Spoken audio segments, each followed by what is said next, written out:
বলে তোর কি চাই, আপনারা কি চাইবেন আমি জানি না। ইন্দ্রদ্যুম্ন চাইলো, প্রভু আমি যেটা চাইবো দেবে, বল। মন্দির তৈরি করলি, প্রতিষ্ঠা করলি, বল তুই কি চাস। ইন্দ্রদ্যুম্ন বলছে, প্রভু আমার যেন বংশ যেন না থাকে, আমি যেন নির্বংশ হই। কি চাইল? নির্বংশ হই। ভক্তের চাওয়া দেখে ভগবানের চোখে জল। কি চাই? তুই নির্বংশতে চাস কেন? আমার ছেলেরা বলবে আমার বাবা মন্দির তৈরি করেছে, এই অহংকার যেন না থাকে। ইন্দ্রদ্যুম্নের 18টা ছেলে ছিল, যার 18টা ছেলে বর্তমান সে নির্বংশ কি করে? তখনকার দিনে পুরীধাম যেতে হতো, জলপথে যেতে হতো, স্থলপথ ছিল না। আর জলপথে যেতে গিয়ে অনেক ভক্ত নৌকা ডুবি হয়ে মারা যেত। ইন্দ্রদ্যুম্ন কাঁদতে কাঁদতে বলছে, জগন্নাথ তোমার প্রসাদ পেতে কত ভক্ত আসে, নৌকা ডুবি হয়ে মারা যায়, তুমি ভক্তদের জন্য একটা সড়ক পথ করে দিতে পারো না? দেব, ভক্তদের জন্য সড়ক পথ করে দেব, তোর 18টা ছেলের গলাগুলো যদি কেটে দিতে পারিস। পারবি? ইন্দ্রদ্যুম্ন কাঁদতে কাঁদতে 18টা ছেলের কাছে গিয়ে বলছো, গো পুত্র দয় গো, আমি যদি বাবা হয়ে তোমাদের কিছু চাই, তোমরা কিছু দেবে? বলে পিতা তোমার কি চাই?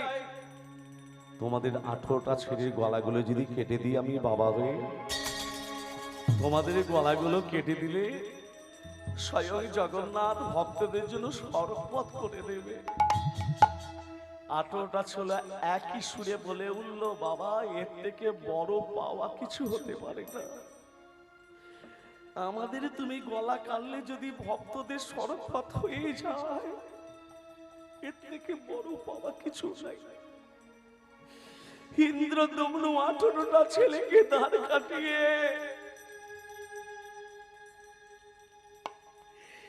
এক এক করে 18টা ছেলের গলাগুলো কেটে দিল।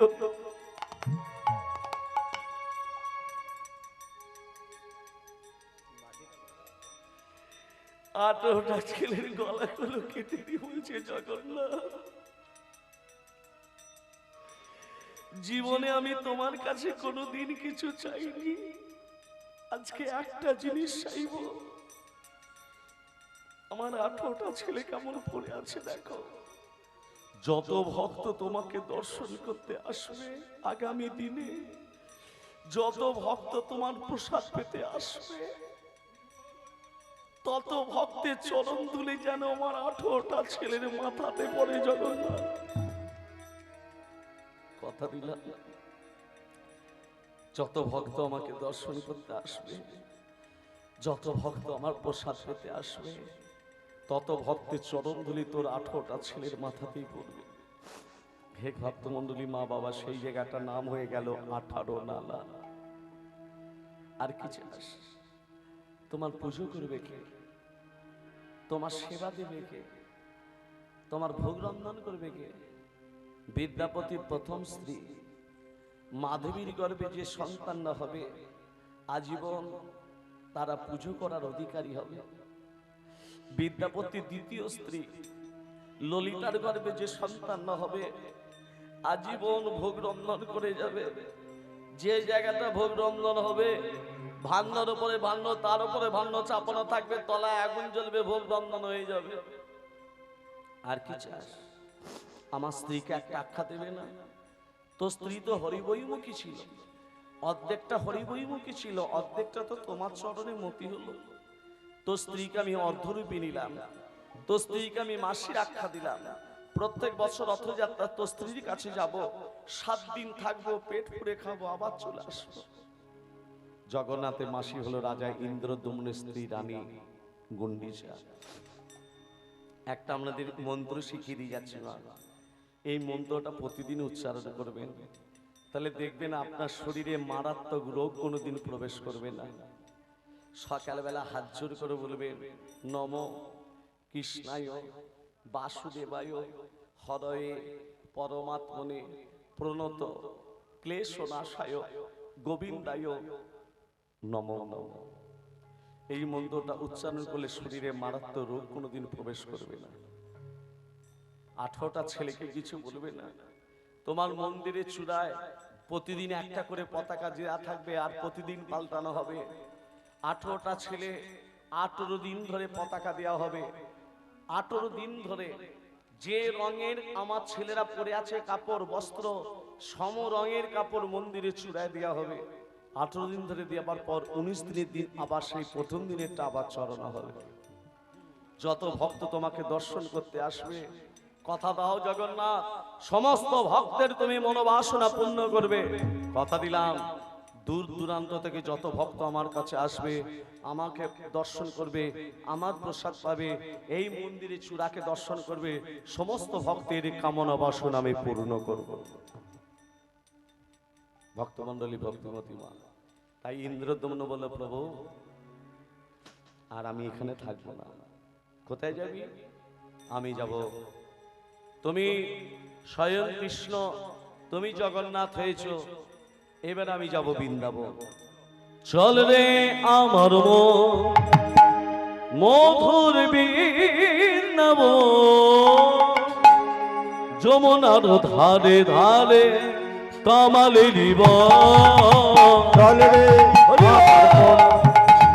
মধুর বৃন্দাবন, যমুনার ধারে ধারে কামালেরি বন। চল রে আমার মন মধুর বৃন্দাবন, যমুনার ধারে ধারে কামালেরি বন। শ্যাম কুণ্ড রাধা কুণ্ড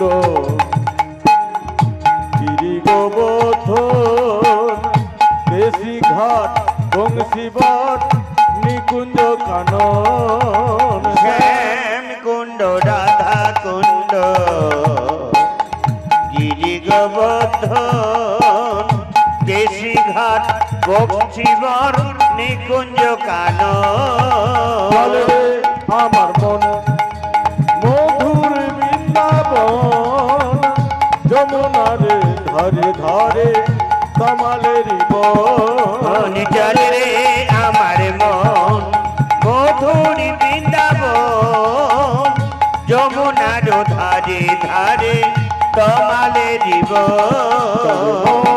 বৃন্দাবন চলে মন বৃন্দাবন, চলে মন বৃন্দাবন। বৃন্দাবন থেকে আবার পুরীধামে যেই এসলো, বলে প্রভু তোমাকে কোথায় রাখবো? মাঝেতে সুভদ্রা ভগ্নী, দক্ষিণে বলরাম, বাম পাশে দাঁড়িয়ে আছেন কৃষ্ণ ভগবান। আজকে দর্শন করছে সেই জগন্নাথের মূর্তির মধ্যে রাধা কৃষ্ণের সেই মূর্তি, আর রাধা কৃষ্ণকে ঘিরে নৃত্য করছে বৃন্দাবনের ব্রজগোপীগণ।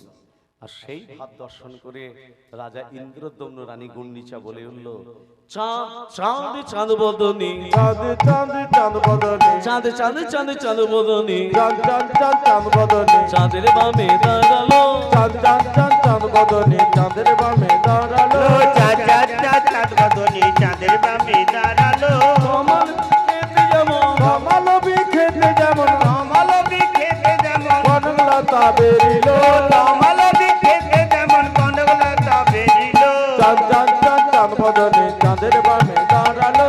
চাঁদ চাঁদ চাঁদ চাঁদ বদনে, চাঁদের বামে দাঁড়ালো। আজ রাধা গোবিন্দ হইল যুগ, রাধা গোবিন্দের হইল যুগ, উলু ধ্বনি দেয় সখীরা সকল, রাধা গোবিন্দের হইল যুগ, লুলু ধ্বনি দেয় সখীরা সকল, রাধা গোবিন্দের হইল যুগ।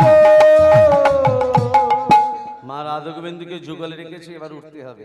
সবাই মিলে দুবাহু তুলে কৃষ্ণ বলে বাহু তুলে নাচো সবাই, হরি বলে কৃষ্ণ বলে বাহু তুলে নাচ সবাই।